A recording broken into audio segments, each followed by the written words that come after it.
7월 2일 화요일 밤 7시 30분에 뉴욕광을 떠나 케냐와 탄자니아를 방문하고 어제 낮 오후 2시가 넘은 시간에 뉴욕에 돌아왔습니다.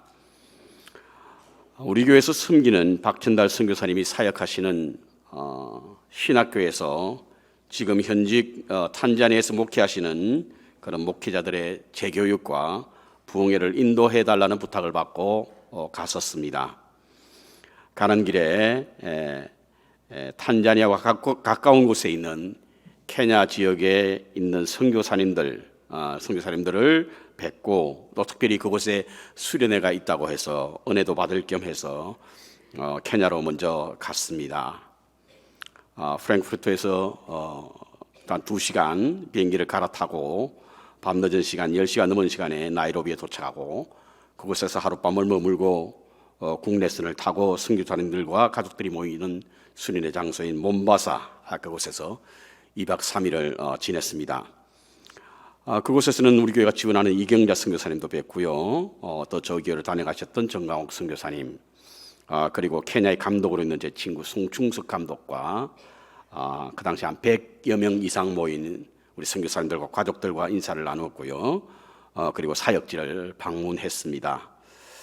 원래 수련회 주강사인 순복음교회 이영훈 목사님이 오시기로 해서 은혜를 받을 거란 기대를 갖고 갔지만 교회 사정 때문에 참석하지 못하시고 그래서 선교사님들과의 만남 그 통해서 케냐 선교에 관한 이야기만 들을 수가 있었습니다.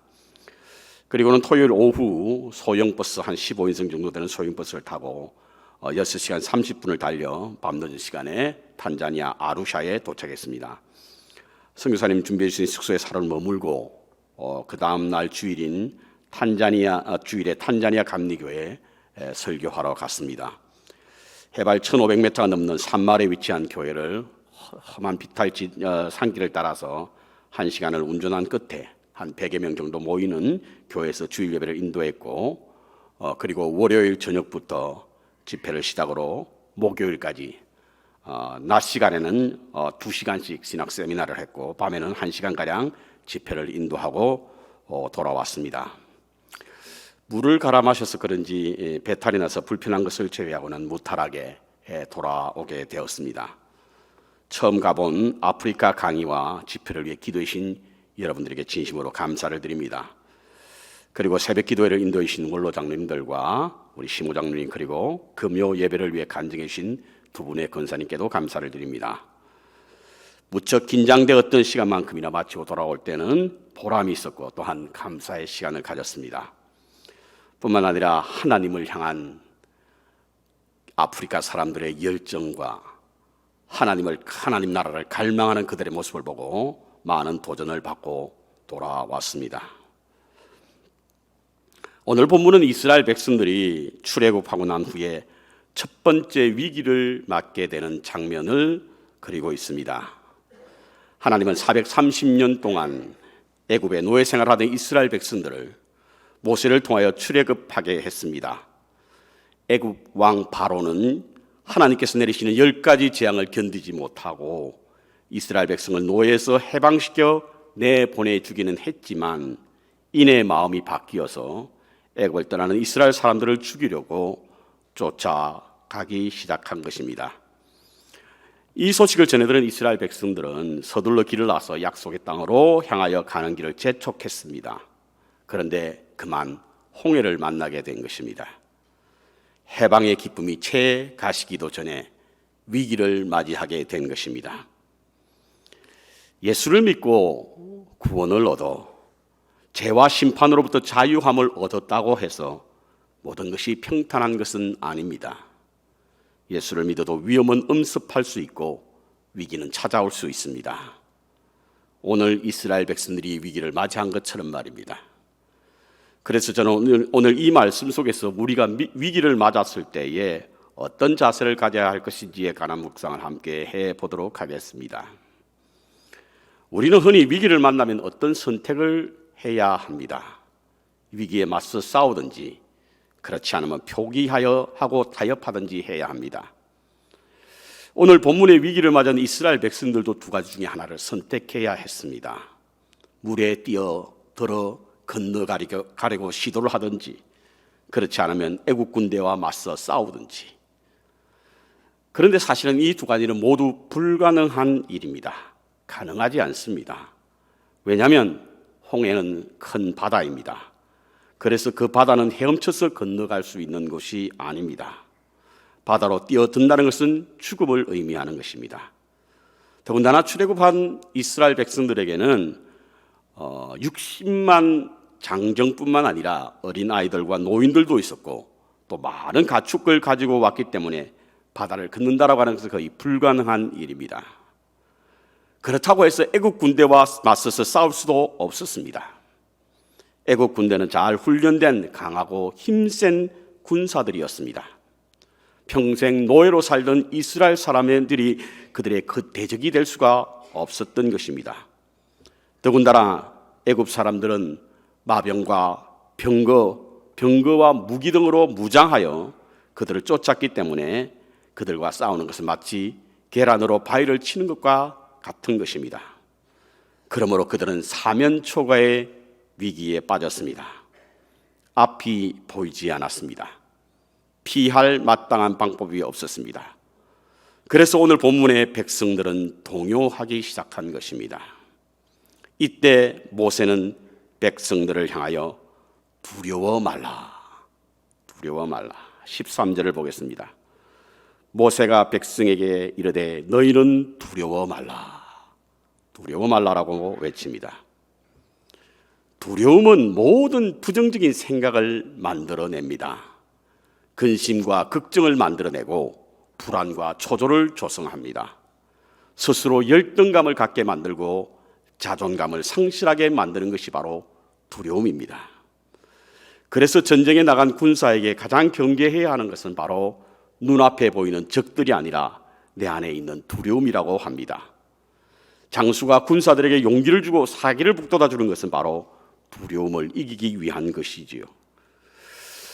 우리가 위기를 맞이할 때 두려움이 찾아오는 것은 내가 그 위기를 스스로 극복할 수 있는 능력이 없다고 느낄 때 두려움은 찾아옵니다.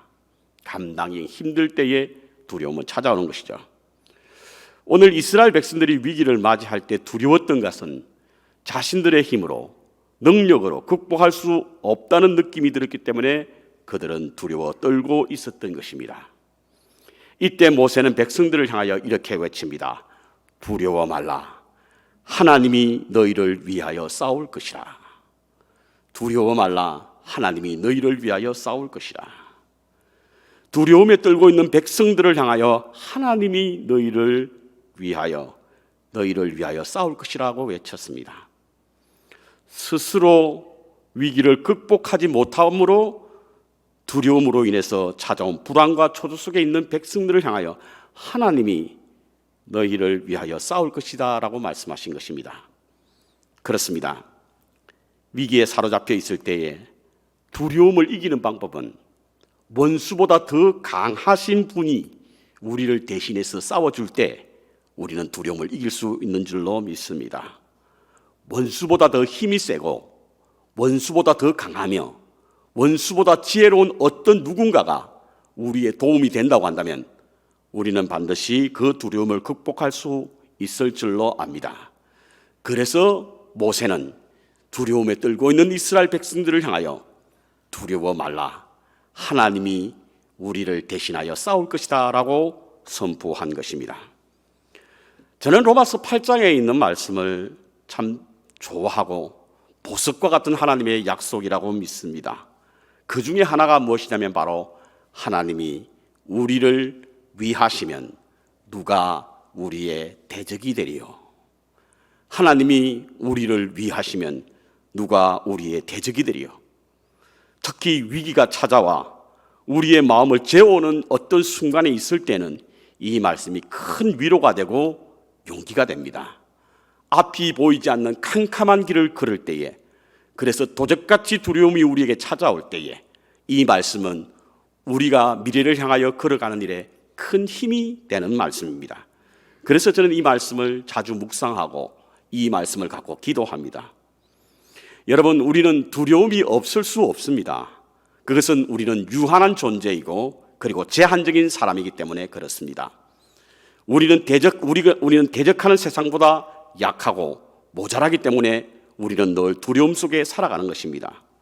그래서 어떤 성서학자는 성경에 두려워 말라라고 하는 말씀을 찾아보니까 모두 365번이 나오는데, 이것은 우리의 삶 속에 매일의 삶이 두려움 속에 살아가고 있다라고 하는 증거라고 해석해 주고 있습니다.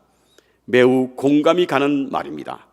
우리는 유한적인 존재이고 제한적인 존재이기에, 대적하는 세상보다 약하고 모자라는 존재이기에 우리는 매일 두려움 속에 살아갑니다. 하지만 그 원수보다 강한 어떤 힘이 우리를 위하여 대적하여 싸운다고 한다면 우리는 그 두려움에서 능히 이길 줄로 믿습니다. 모세는 이스라엘 백성들을 향하여 그러기에 너희를 대신하여 여호와 하나님께서 싸울 것이니 두려워하지 말라라고 하는 말씀을 하신 것입니다.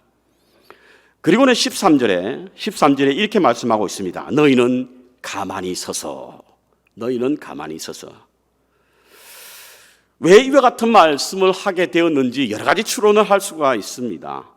아마 백성들의 섣부른 행동을 경계하여 외친 말인지, 그렇지 않으면 백성들의 동요를 경계한 말인지는 알 수가 없습니다. 하지만 14절에 다시 한번 가만히 있어라고 하는 말씀을 반복한 것으로 보아 여호와께서 대신 싸울 것이니 가만히 있으라라고 하는 말씀으로 우리가 이해할 수 있습니다. 이 말씀은 아무것도 하지 말라는 뜻이 아닙니다. 우리가 하려고 하지 말라는 뜻입니다. 그것이 바로 이 말씀이 부는 본질적인 의미인 것입니다. 내 힘으로 하려고 하지 말라. 하나님께서 하실 것이다. 이겁니다. 모세가 이와 같은 말을 한 것은 오래전에 그가 뼈아픈 경험에서 나온 말로 우리가 유추할 수가 있습니다. 여러분들도 잘 아시다시피 모세는 애굽의 왕자로 자랐습니다. 그런데 그곳에서 하나의 해픈이 벌어지지 않습니까? 그는 애굽의 왕자로 자랐지만 그의 피 속에는 이스라엘인의 피가 흐른다는 사실을 알게 되었고, 그래서 누구보다도 이스라엘의 민족을 사랑했던 사람이었습니다. 그런데 어느 날 애굽의 군사가 히브리 사람들을 채찍질하는 모습을 보고 그 병사를 죽이고 맙니다. 뿐만 아니라 히브리 사람들끼리 싸우는 장면을 목격하고 끼어들어서 그들을 중재하려고 하다가 오해를 사서 결국에는 애굽의 궁전을 떠나 광야에서 도망하는 신세를 졌지 않습니까? 그때 그가 느낀 것은 하나님께서 하셔야지 내가 하는 일에는 반드시 실패가 돌아온다는 사실을 알게 되었던 것입니다. 그는 비록 자기가 가진 힘으로, 자신이 가진 애굽의 왕자라는 신분으로 그 문제를 해결하려고 했지만 결국 해결하지도 못한 채 그는 애굽의 궁전을 떠나 도망자의 삶을 살 수밖에 없었던 것입니다. 그렇습니다. 우리가 신앙생활할 때에 시험에 드는 가장 큰 이유는 바로 내가 할 수 있다는 생각, 내가 하려고 하는 생각을 할 때는 어김없이 실패하고 맙니다. 왜냐하면 내가 했을 때 성공해도 우리는 교만해질 수 있고 실패하면 낙심할 수 있기 때문에 그렇습니다. 교만한 것도 낙심도 모두 다 실패지 않습니까? 그래서 우리는 하나님을 섬기는 일에서부터 교회에 헌신할 모든 분야가 다 내가 하는 것이 아니라 하나님이 하게 하셔야 될 줄 믿습니다. 특별히 위기가 찾아오고 어려움이 올 때는 섣불리 나서지 않기를 권면합니다. 하나님이 하게 하셔야 합니다. 저는 목회를 하면서 이 생각을 늘 마음에 담고 목회합니다. 제가 하니까 잘 안 되더라고요. 제가 하려고 하니까 어김없이 실패하더라고요. 아무리 생각하고 묵상하고 그리고 좋은 말로 따뜻한 마음으로 내가 하려고 했지만 할 때는 어김없이 실패하는 장면을 목격하게 되었습니다. 그때 제게 주신 말씀은 너희는 가만히 있어 내가 여호와됨을 알지어다. 너희는 가만히 있어 내가 여호와됨을 알지어다. 내가 하려고 하지 말라는 거예요. 하나님이 하게 하셔야 될 줄 믿습니다. 교만한 사람들은 자신이 해결하려고 동분서주하지만 우리는 한계가 있기 때문에 결코 그 문제를 해결할 수 없다는 것입니다. 오늘 위기에 빠진 이스라엘 백성들에게 모세는 두려워 말라, 그리고는 가만히 있어라, 여호와께서 대신하여 싸울 것이라고 외쳤던 것입니다. 자, 이렇게 백성들을 향하여 외치고 있는 모세를 향하여 하나님께서 하신 말씀이 있습니다. 우리 15절을 보겠습니다. 14절에 여호와께서 너희를 위하여 싸우시리니 너희는 가만히 있을지어다 라고 외치고 있는 모세를 향하여 15절에 여호와께서 모세에게 이르시되 너는 어찌하여 내게 부르짖느냐, 어찌하여 부르짖느냐 라고 말씀하고 있습니다. 성경에는 어찌하여라고 하는 단어가 참 많이 나옵니다. 신이 인간에게 말할 때 어찌하여라고 하는 의미는 바로 책망을 나타내는 말이고요, 인간이 하나님께 어찌하여라고 하는 표현은 바로 하나님을 원망하고 하나님을 불평할 때 쓰는 단어가 바로 이 어찌하여입니다. 그렇다고 한다면 오늘 하나님께서 모세에게 향하여 말씀하실 때 어찌하여라고 하는 말씀은 바로 그를 꾸짖는 말씀인 것입니다. 어찌하여 부르짖느냐, 어찌하여 내게 부르짖느냐, 이 말씀을 여러분들은 하나님께 부르짖지 말아야 되겠다라고 하는 것으로 오해하지 않기를 바랍니다. 그 후에 나오는 앞으로 나아가게 하라라고 하는 말씀을 함께 묵상해 보면 너희가 어찌하여 부르짖기만 하고 앞으로 나아가지 않느냐라고 하는 의미로 하나님께서는 말씀하신 것입니다. 그렇습니다. 자리에 앉아서 부르짖지만 말고 부르짖었다고 한다면 앞으로 나아가게 하라라고 하는 하나님의 말씀인 것입니다. 모세가 백성들에게 용기를 주는 외침과 선포는 있었지만 그 자신도 홍해를 건널 마땅한 방법이 없었기에 그는 그저 그 홍해바다 앞에서 머뭇거리고 있었고 아무것도 하지 않았던 것입니다. 그저 하나님께 부르짖기만 했던 것입니다. 그때 하나님께서는 모세를 향하여 부르짖지만 말라, 백성들을 향하여 앞으로 나아가게 하라라고 하는 말씀을 한 것입니다. 모세가 앞으로 나아가지 않았던 것은 여러 가지 상황적 어려움도 있었지만 그 백성들의 원성도 한몫을 차지하게 되었습니다. 여러분 11절과 12절을 보십시오. 백성들이 모세를 향하여 어떤 원성을 하고 있는 것인지 이렇게 말씀하고 있지 않습니까? 그들이 또 모세에게 이르되 애굽에 매장지가 없으므로 당신이 우리를 이끌어 내어 이 광야에서 죽게 하느뇨, 어찌하여 당신이 우리를 애굽에서 이끌어내어 이같이 우리에게 하느뇨, 우리가 애굽에서 당신에게 고한 말이 이것이 아니뇨, 이르기를 우리를 버려두사 우리가 애굽 사람을 섬길 것이라 하지 아니하더뇨, 애굽 사람을 섬기는 것이 광야에서 죽는 것보다 낫겠노라. 믿음으로 하나님의 나라를 향하여 비전을 갖고 출발하다가 위기에 빠지면 어김없이 들리는 말씀이 바로 오늘 11절과 12절의 말씀인 것입니다. 백성들은 하나님 나라의 꿈을 안고 있었고 모세의 지도력에 따라서 그 길을 나섰지만 작은 위기가 찾아오자 그들은 어김없이 모세를 향하여 이와 같은 말들로 불평하고 불만을 갖게 된 것입니다. 사람은요, 격려와 칭찬을 받게 되면 용기가 생겨서 무슨 일도 가능합니다. 칭찬은 누가 춤을 춰요? 고래입니까? 코끼리입니까? 고래입니까? 고래는 춤을 추는 그런 포유류가 아니지 않습니까? 근데 이제 칭찬하면 춤까지 추는 그런 기적을 베푸는 것이 바로, 기적이 일어나는 것이 바로 칭찬입니다. 우리가 가능하지 않는 일도 가능하게 할 수 있는 것은 칭찬과 격려예요. 그런데 그 반대로 비판과 비난의 소리를 들으면 가진 능력도 사라지고 미래에 대한 꿈과 소망도 포기하게 되는 것입니다. 오늘 모세가 머뭇거렸던 이유 중에 하나가 바로 무엇이냐면 백성들의 원성이었던 것입니다. 이때 하나님의 음성이 들렸습니다. 부르짖지만 말고 앞으로 나아가게 하라. 우리가 위기에 빠질 때에 사람의 음성보다 하나님의 음성에 귀를 기울여야 하는 이유가 바로 여기에 있습니다. 사람들은요, 부정적으로 말하지만 하나님은 긍정적으로 말씀하시는 분이지 않습니까? 사람들은요, 비관적으로 말하지만 하나님이 희망적인 말씀을 선포하시는 분이세요.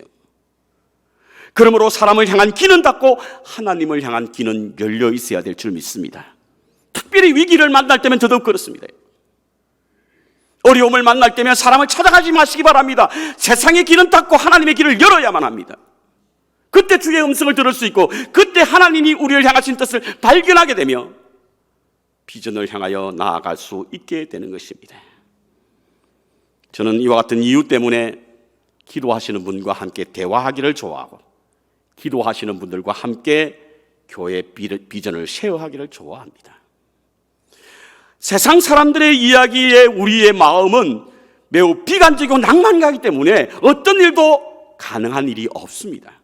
그러나 하나님의 음성을 듣게 되면 우리의 마음속에 뜨거운 어떤 그리스도의 심장이 우리를 이 마음을 뜨게 만들고, 그곳에 그리스도의 피가 우리 가운데 흐르게 함으로 말미암아 미래를 향하여 발걸음을 내디딜 수 있기 때문에 그렇습니다. 사람들의 소리에 낭망하여 아무것도 하지 못한 채 홍해 바다에서 그저 머뭇거리고 있는 그를 향하여 하나님께서 나타나셔서 어찌하여 부르짖느냐, 부르짖지만 말고 앞을 향하여 나아가게 하라라고 하는 말씀을 주신 것입니다. 그때 모세는 홍해도 두렵지 않았고 사람들의 불평과 원망에도 귀를 기울이지 않았던 것입니다.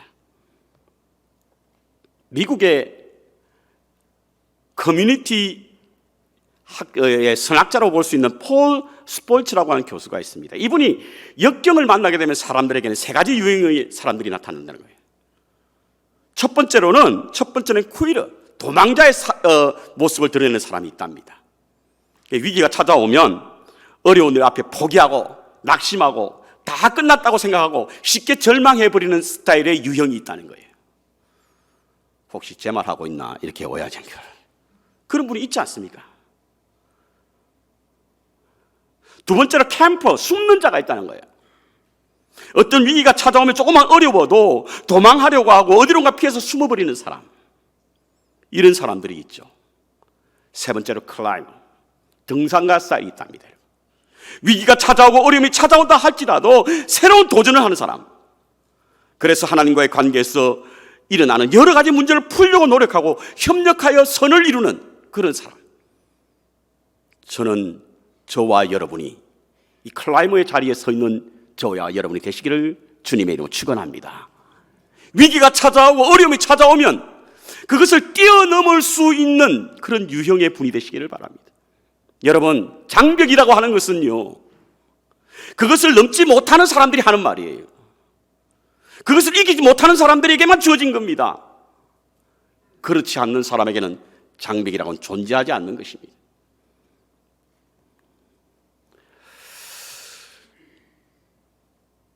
그러므로 부르짖어 하나님께 응답을 받았다고 한다면 이제 우리는 앞으로 나아가야 합니다. 모든 것이 하나님께 달린 것처럼 기도했다고 한다면 모든 것이 우리에게 달린 것처럼 앞을 향하여 나아가야 합니다. 그것이 하나님이 원하시는 방법입니다. 나아가지 않고는 아무것도 이룰 수 없습니다. 위기 앞에 주저앉아 있다든지 도망하여서는 하나님의 어떤 표적도 기대할 수가 없는 것입니다. 여러분, 우리는 아브라함이 그의 아들 이삭을 모리아 산에서 바치라고 하는 그 이야기를 너무나 잘 알고 있지 않습니까? 100세 1010만고 그때 얻은 아들을 하나님께서는 모리아 산에서 제물로 바치라고 하거든요. 이것만큼 그 인생에 위기가 있었던 적이 일찍이 없었습니다. 아들을 바치라니요. 하나님 앞에 불순종할 수도 없었고 그렇다고 순종할 수도 없었던 그런 위기에 처했습니다. 하지만 아브라함은 하나님의 말씀대로 이삭을 데리고 모리아 산에 올라갔지 않습니까? 그런데 그 위에서 무슨 일이 있었습니까? 하나님께서 숫양을 준비하고 계셨어요. 번제물을 준비하고 있었단 말입니다. 그때 아브라함이 하나님을 찬양하여 말한 것이 여호와 이레입니다. 여호와 이레. 여러분, 만약에 아브라함이 이러지도 못하고 저러지도 못할 때에 주저앉아 있었다고 한다면 산 위에서 무슨 일이 벌어지는지 몰랐을 거예요.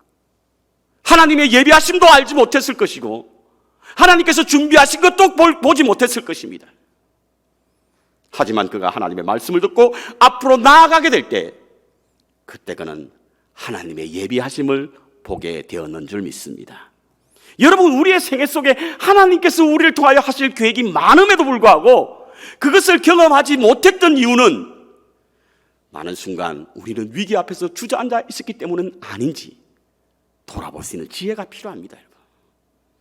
앞으로 나아갔다고 한다면 하나님께서 길을 여시고 광야에서 길을 여시고 사막에서 샘을 여시는 그런 모습을 목격하게 되었을 텐데, 앞으로 나아가지 못한 채 그저 머뭇거리고 있었으니 하나님의 전능하심도 발견하지 못하고 하나님의 살아계심도 알지 못하게 되었던 것일 수 있습니다. 그러므로 우리는 앞으로 나아가야 합니다. 하나님께서 모세는 하나님을 향하여 이렇게 말했습니다. 하나님의 구원을 보게 될 것이다. 그것이 바로 하나님의 구원을 보게 되는 것입니다. 앞으로 나아가게 될 때 우리는 하나님의 구원을 보게 될 것입니다. 그런데요, 하나님은 모세를 향하여 앞으로 나아가라고 할 때 그냥 나아가라고 하지 않았습니다. 지팡이를 바다 위에 내밀라. 지팡이가 뭐죠? 하나님의 능력이거든요. 능력. 하나님께서 우리를 앞으로 향하여 나아가게 만들 때 그냥 나가게 하지 않습니다. 하나님의 능력이 우리의 손에 있음을 보게 할 줄로 믿습니다. 출애굽기 4장에 보면요, 하나님께서 모세를 부르신 후에 재미있는 실험 하나를 합니다. 모세는 양을 치는 사람이었지 않습니까? 그래서 그 손에 항상 지팡이가 있었던 거예요. 그 지팡이를 땅에 던졌을 때 뱀이 됐습니다. 다시 그 꼬리를 잡았습니다. 잡았더니 다시금 지팡이가 된 거예요. 이전에 모세가 가졌던 지팡이는 자신을 위하고 양을 위해서 필요했지만 하나님께서 그를 불러 세우셨을 때는 하나님을 위하여 사용되는 지팡이가 되게 하셨던 것입니다. 그것이 하나님의 능력을 나타내 보여주는 거예요. 그 지팡이를 홍해 바다 위에 내밀라는 겁니다. 하나님의 능력을 그들에게 보이라는 겁니다. 저는 그리스도인으로서 제 자존감과 그리스도인으로서 제가 가지는 생각은 바로 하나님의 능력이 우리의 삶을 통하여 보여지게 될 때에, 그때 우리는 그리스도인으로서의 어떤 자존감과 자신감이 생기게 될 줄로 믿습니다. 그래서 우리에게는 하나님의 능력이 다 있는 거예요. 지난번 터키를 갔을 때 이스탄불에 가보면 이 톱카프 궁전이라고 하는 곳을 방문할 기회가 있습니다. 거기는 이제 이 소위 말한 퓨전 박물관인데요. 이 톱카프 궁전은 이슬람의 문화와 기독교 문명이 함께 공존하는, 그래서 이스탄불 자체가 퓨전 시티라고 표현하기도 합니다. 그곳에는 뭐 이스라엘 문명도 있고 기독교 문명도 있는데요. 거기에 가보면 뭐 다윗의 칼이라든지 여러 가지 기독교 문명을 전시한 곳이 있습니다. 그 가운데 하나가 무엇이냐면 바로 이 모세의 지팡이가 보입니다.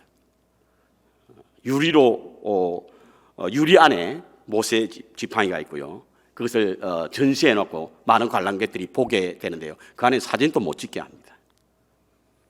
그런데 그 지팡이가 요만합니다. 요만해. 한 1m? 뭐 커봐야 1m 한 20? 일반적으로 지팡이의 목적이 뭐냐면, 용도가 무엇이냐면, 양을 치는 목동들이 그들에게 사자나 혹은 곰이 올 때 그것을 물리치기 위해서 목동이 사용하기 용이한 것이 바로 이 지팡이지 않습니까? 그러니까 지팡이는 매우 잘 무기로 쓸 수 있는 것이 바로 이 지팡이거든요. 우리가 흔히 뭐 모세 지팡이라고 그러면 그 쉽게 영화에 나오듯이 이렇게 길게 꼬리에 이렇게 막 뜨니 이게 이제 모세의 지팡이라고 하는데, 그것 가지고는 여러분들 곰을 사냥할 수 없습니다. 그건 상징적인 의미라고 볼 수 있고요. 하지만 그 모세가 가졌던 지팡이는 매우 작은 그런 지팡이였습니다. 그런데요, 거기에서 무서운 하나님의 능력이 나타나지 않습니까? 애굽 백성들에게 10가지 재앙을 내릴 때도 그 지팡이를 이용했습니다. 홍해를 가를 때도 그 지팡이를 이용했잖아요. 바위에 물이 터질 때도 그 지팡이를 이용했습니다. 저는 그때 그 장면을 보고 제 마음속 깊이 다가오는 하나님의 은혜를 경험했습니다. 그렇습니다. 우리는 마른 막대기만도 못한 존재이지만 하나님의 능력이 임하니 하나님께서 우리를 향한 그 뜻을 행할 수 있는 존재가 되게 하셨다는 사실인 겁니다. 우리에게 가진 지팡이는 무엇입니까, 여러분?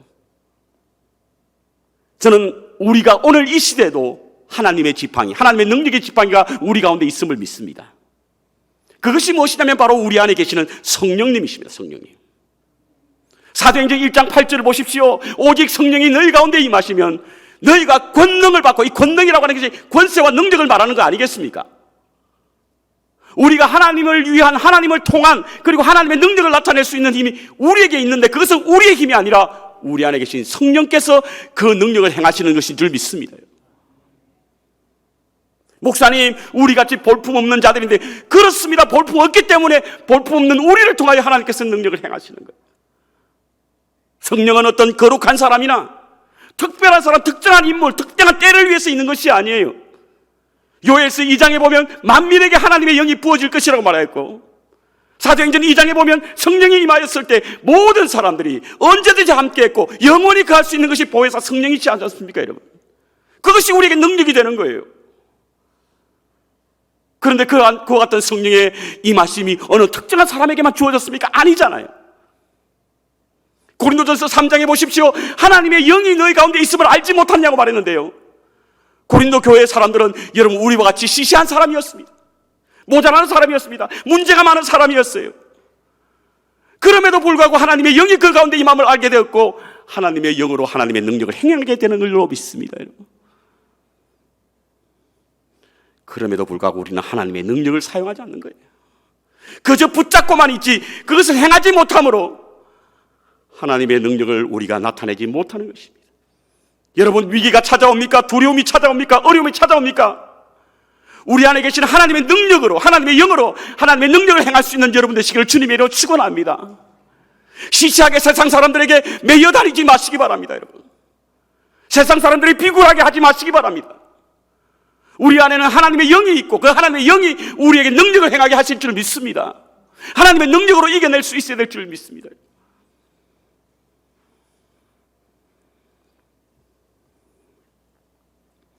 저는 이번 사역을 준비하면서 가장 힘들었던 순간이 무엇이냐면 바로 말씀이 전혀 준비가 되지 않았어요. 말씀이. 제게 여러 번 부흥회를 다니지 않지만 1년에 한두 번 좀 부흥회를 다닐 때는 항상 말씀이 준비된 채 갔습니다. 그리고 그래서 그 말씀을 선포하고 나니 어렵지 않게 어려움 없이 잘 다녀오게 됐는데요, 이번에는 말씀이 준비가 안 되는 거예요. 왜냐하면 그 대상이 그 말씀을 함께 나눌 수 있는 그분들의 이 여러 가지 이 폭이 너무 넓었던 거예요. 사역자라고 하지만 그 가운데는 글도 모르는 분도 계셨어요. 사역자라고 하지만 그곳에는 초등학교도 안 나오신 분들이 계세요.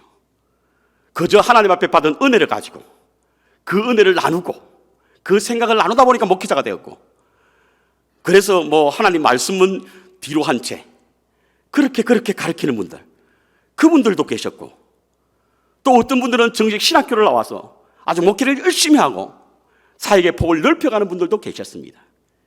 이렇게 다양한 분들이 모인 곳에서 어떤 말씀을 전해야 될지 도무지 준비가 되지 않았던 거예요. 시간이 점점 다가오자 제 마음속에는 그냥 가자. 하나님의 인도하심을 따라 그냥 가자. 하나님이 말씀하시도록 우리 안에 하나님이 활동하실 수 있는 공간에 여분을 남겨두자. 그러고 간 거예요. 그런데 그 여분의 공간을 두기 위해서 저는 그동안 설교했던 설교 내용을 전부 다 파일에 다 저장했습니다. 그걸 가지고 간 거예요. 가서 상황에 따라서 주시는 말씀을 갖고 함께 나눠야 되겠다. 그런데 그걸 잊어버렸어요. 여러분도 그렇지만 비행기를 탈 때 보면 열었다 닫았다 하지 않습니까? 풀었다 뺐다 하다 보니까 그게 어디로 갔는지 도무지 탄자니에 가니까 그게 없어진 거예요. 아무리 찾아도 찾을 수가 없습니다. 갑자기 멍해지는 거예요. 먹먹해지는 겁니다. 앞이 보이지 않는 거예요. 내가 무엇을 전해야 되지? 이러다가 정말 아무것도 하지 못한 채 미국으로 돌아가야 되는 것은 아닌가.